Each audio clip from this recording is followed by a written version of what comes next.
is your PS4 controller's L1 or R1 getting stuck.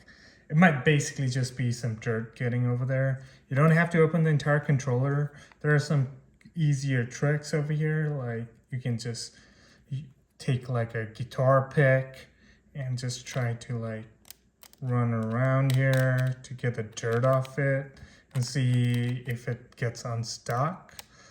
And the other route is you can just basically pluck it out. You just need to use your guitar pick. Use like something like guitar pick. So it's gonna pop out. You can just easily pop it out like you can see over here. Just be a little careful, mindful.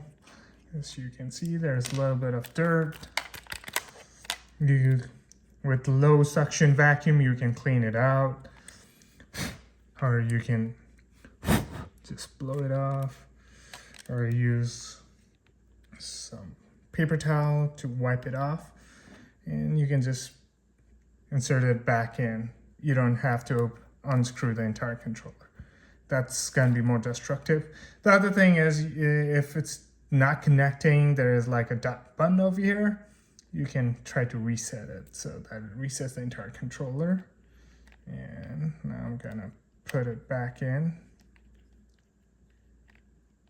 I hope you enjoyed this video. Don't forget to hit the like and subscribe button.